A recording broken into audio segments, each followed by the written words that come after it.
तो एपिसोड 2 की शुरुआत में हम देखते हैं कि दोपहर की धूप में नहाए एक बस स्टॉप पर कुछ आवारा लड़के समय बिताने और दूसरों को परेशान करने के इरादे से खड़े थे।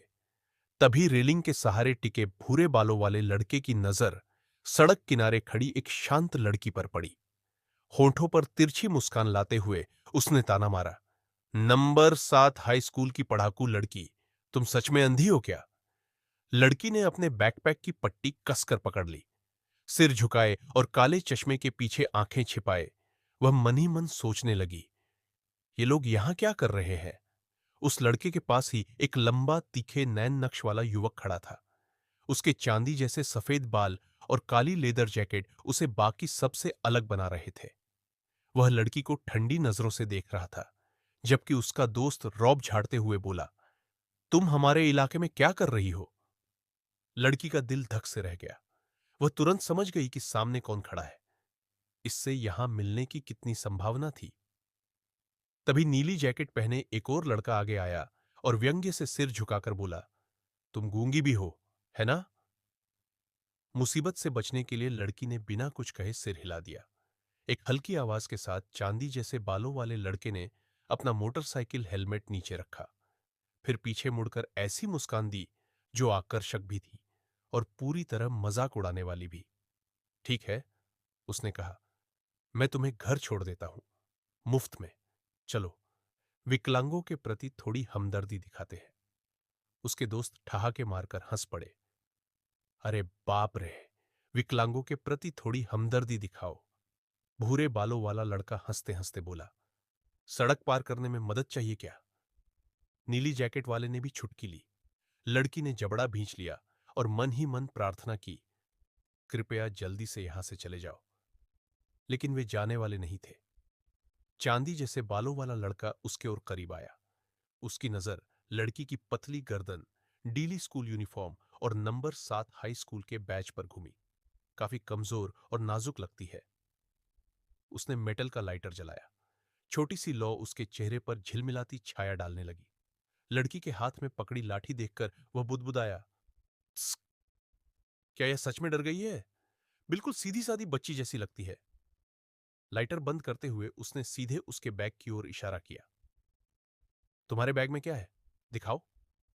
लड़की हिचकिचाई, लेकिन कोई दूसरा रास्ता न देखकर उसने बैग की जिप खोल दी। अंदर एक अंग्रेजी की पाठ्य पुस्तक और उसके बगल में ताजी लाल स्ट्रॉबेरी से भरी छोटी प्लास्टिक की डिब्बी रखी थी। स्ट्रॉबेरी देखते ही लड़का कुछ पल के लिए ठिठक गया। स्ट्रॉबेरी? मुझे याद है। पुरानी यादें अचानक उसके मन में उभर आई। पिताजी जानते थे कि मुझे स्ट्रॉबेरी कितनी पसंद है, इसलिए वे लैब के ग्रीन हाउस से इन्हें लाने के लिए इतनी मेहनत करते थे। यादें जैसे ही धुंधली हुईं, उसकी आंखें फिर सख्त हो गई। मुझे वो स्ट्रॉबेरी दे दो। लड़की की उंगलियां बैग की पट्टी पर कस गईं। इसे गुस्सा न दिलाना ही बेहतर होगा। दूर खड़े बाकी लड़के यह देखकर हैरान रह गए। अरे नहीं, नीली जैकेट वाला फुसफुसाया। उसने उसे चिढ़ाया, सामान मांगा, और फिर भी यह गुस्सा नहीं हुई। ये इतनी सीधी कैसे हो सकती है? उसकी धीमी हरकतों से परेशान होकर चांदी जैसे बालों वाला लड़का मोटरसाइकिल पर हाथ बांधकर बैठ गया। इतनी दूर क्यों खड़ी हो? स्ट्रॉबेरी इधर दो, और यह मत कहना कि तुम्हें मेरा हाथ पकड़ने की जरूरत है। लड़की ने गहरी सांस ली और धीरे धीरे आगे बढ़ी। उसने सावधानी से डिब्बी निकाली और बिना कुछ कहे मोटरसाइकिल की सीट पर रख दी। उसी समय भारी आवाज के साथ एक सिटी बस आकर रुकी। लड़की बस स्टॉप के बोर्ड के पास चुपचाप खड़ी रही, जबकि लड़के आपस में फुसफुसाने लगे। उसने उसे परेशान क्यों किया?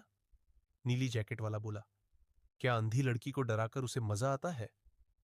गूंगी और अंधी बेचारी लड़की, भूरे बालों वाले ने सहमति में कहा। उनकी बातें अनसुनी करते हुए चांदी जैसे बालों वाले लड़के ने डिब्बी का ढक्कन खोला। उसने एक स्ट्रॉबेरी उठाई, मुंह में डाली और धीरे धीरे चबाने लगा। बस धूल उड़ाती हुई आगे बढ़ गई। कुछ क्षण बाद उसके चेहरे के सख्त भाव हल्के पड़ गए। उम्मीद से कहीं ज्यादा मीठी है। चांदी जैसे बालों वाला लड़का चुपचाप स्ट्रॉबेरी को घूर रहा था। उसके विचार अनायास ही कुछ देर पहले हुई मुलाकात की ओर भटक गए। स्ट्रॉबेरी, कितनी मीठी है, उसने बुदबुदाया। वह अपनी मोटरसाइकिल पर बैठा था कि तभी उसका चंचल दोस्त उसके कंधे के ऊपर से झुक आया। भाई, एक मुझे भी देना। बिना एक पल गंवाए लड़के ने स्ट्रॉबेरी पीछे खींच ली। अभी पकी नहीं है। उसका दोस्त तुरंत मुंह फुलाकर हाथ बांध कर खड़ा हो गया। रहने दे, मुझे भी नहीं चाहिए। बाकी लोग असहज होकर ये सब देखते रहे, जबकि चांदी बालों वाला लड़का फिर अपने ख्यालों में खो गया। उसने इतनी सहजता से मेरी बाइक पर स्ट्रॉबेरी रख दी, जैसे यह कोई बड़ी बात ही ना हो। उसकी आंखें सिकुड़ गईं। क्या वह सच में अंधी है या सिर्फ दिखावा कर रही थी? उसी समय शहर के दूसरे हिस्से में मेंगटिंग एक परिचित अपार्टमेंट के दरवाजे के सामने खड़ी थी। हैंडल पकड़ते ही उसका दिल तेजी से धड़कने लगा। ये कोई सपना नहीं है, ये सच में मेरा घर है। दरवाजा खुल गया। आखिरकार मैं वापस आ गई। अंदर कदम रखते हुए उसने धीरे से कहा, मैं घर आ गई। सोफे पर उसका सौतेला भाई शू यांग आलस से टीवी चैनल बदल रहा था। हम्म। रसोई से उसके सौतेले पिता शू जितोंग एप्रन पहने हुए प्यार से आवाज लगाते हुए बोले, अरे टिंग, तुम आ गई। जाओ, हाथ धो लो, खाना लगभग तैयार है। फिर उन्होंने इधर उधर देखा। लान तुम्हारे साथ नहीं आई? क्या तुम आज उसका प्रदर्शन देखने नहीं गई थी? उन्हें फिर से देखकर मेंग टिंग की आंखें धुंधली हो गई। पापा? पिछले जीवन की यादें उसके मन में उमड़ पड़ी। मां की कार दुर्घटना में मृत्यु के बाद उसकी आंखें भी घायल हो गई थी।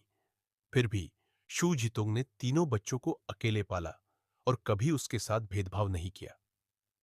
उन्होंने हमेशा मुझे अपनी बेटी की तरह प्यार दिया।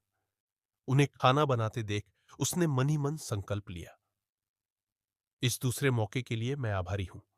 इस बार मैं उनकी रक्षा करूंगी, उनके साथ फिर कुछ नहीं होने दूंगी। वर्तमान में लौटते हुए उसने उनकी बात सुनी। लान आज अपने दोस्तों के साथ जश्न मना रही है, इसलिए बाहर ही खाना खाएगी। बैग पकड़े हुए मेंग टिंग के दिमाग में घटनाओं की कड़ियां जुड़ने लगी। तो आज मेरी मुलाकात जियांग रेन से इसलिए हुई क्योंकि शू लान उसे प्रभावित करने में असफल रही। उसके होठों पर हल्की मुस्कान आ गई। पिछले जीवन की तरह जियांग रेन को शू लान में कभी कोई दिलचस्पी नहीं थी। तभी शू जितोंग कई व्यंजन लेकर बाहर आए। चलो, हाथ धो लो, खाना तैयार है। ठीक है, उसने खुशी से जवाब दिया। उस रात मेंगटिंग अपने अध्ययन टेबल पर बैठी थी। पढ़ाई वाले लैंप की नरम रोशनी कमरे में बैंगनी आभा बिखेर रही थी। उसने नंबर 7 हाई स्कूल का अपना छात्र पहचान पत्र उठाया और फोटो को ध्यान से देखा। यह तस्वीर मेरे पहले साल में खींची गई थी। तब आंखों के गंभीर संक्रमण के कारण वह तेज रोशनी सह नहीं पाती थी। फोटो खिंचवाने के लिए उसने आंखों पर पट्टी बांधी थी और बाद में स्कूल ने तस्वीर में कृत्रिम आंखें जोड़ दी थी। चश्मा उतारकर उसने आईने में अपनी अब स्वस्थ आंखों को देखा। उसके सीने में उत्साह की लहर दौड़ गई। बहुत लंबे समय बाद भविष्य उसे उज्जवल दिखाई दे रहा था। हल्की मुस्कान के साथ उसने फुसफुसाकर कहा, मैं अपने शिक्षकों और सहपाठियों से फिर मिलने का इंतजार नहीं कर सकती। सुबह की घंटी बजते ही कक्षा में नई गपशप की हलचल मच जाती है। एक लड़की उत्साह से आगे झुककर कहती है, सुना तुम लोगों ने? क्लास 14 की शेन यूचिंग बगल वाले वोकेशनल स्कूल में ट्रांसफर हो रही है। सिर हिलाते हुए वह आगे कहती है, यकीन कर सकते हो, अब तो वह स्कूल भी नहीं आ रही। सुना है कि वह उस स्कूल के एक लड़के पर पूरी तरह फिदा हो गई है। दूसरी सहपाठी, जो साफ तौर पर चिढ़ी हुई लग रही थी, बोल उठी।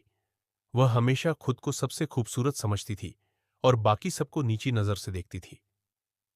वह तिरस्कार से हंसते हुए आगे बोली, और अब उसी लड़के के लिए एक वोकेशनल स्कूल की लड़की से लड़ाई कर रही है। कितना हास्यास्पद है। पहली लड़की नाटकीय अंदाज में अपनी आवाज धीमी कर लेती है। लेकिन असली चौंकाने वाली बात तो अभी बाकी है। वह लड़का कोई मामूली इंसान नहीं है। एक छात्रा आंखें घुमाते हुए कहती है, हम्म, हाँ हाँ, जरूर। लेकिन लड़की बिना रुके आगे कहती है, तुम लोग सबलाइम ग्रुप को जानते हो ना? देश की सबसे बड़ी रियल एस्टेट कंपनी। उसी लड़के का परिवार उसका मालिक है। आसपास बैठे छात्र छात्राएं हैरानी से सांस खींच लेते हैं। और पिछले हफ्ते उसने एक शिक्षक को इतनी बुरी तरह पीटा कि उन्हें अस्पताल में भर्ती होना पड़ा। फिर भी उसका कुछ नहीं बिगड़ा। इसलिए अगर शेन यूचिंग उस पर मोहित हो गई है, तो इसमें कोई हैरानी नहीं। अपनी सीट पर चुपचाप बैठी मेंगटिंग ये सब सुन रही थी। बात सुनते ही उसके मन में सब कुछ जुड़ गया। मुझे पूरा यकीन है कि शेन यूचिंग ने ट्रांसफर होने का फैसला इसलिए किया क्योंकि शू लान कल जियांग रेन से मिलने गई थी। बाकी छात्र अभी भी शिकायतें कर रहे थे। उसने शिक्षक को क्यों मारा? खुद को क्या समझता है? एक और छात्रा कड़वाहट से बोली। अमीर है तो क्या हुआ? एक दिन जिंदगी उसे सबक जरूर सिखाएगी। सबसे बुरी बात तो यह है कि बिना कोई मेहनत किए उसे सब कुछ विरासत में मिल जाएगा। तभी मेंग टिंग के सौतेले पिता उसकी मेज के पास आते हैं। उनके चेहरे पर चिंता साफ दिखाई दे रही थी। मुझे पता है कि शायद ये कहना ठीक नहीं है, लेकिन टिंग, क्या मैं तुमसे एक मदद मांग सकता हूं?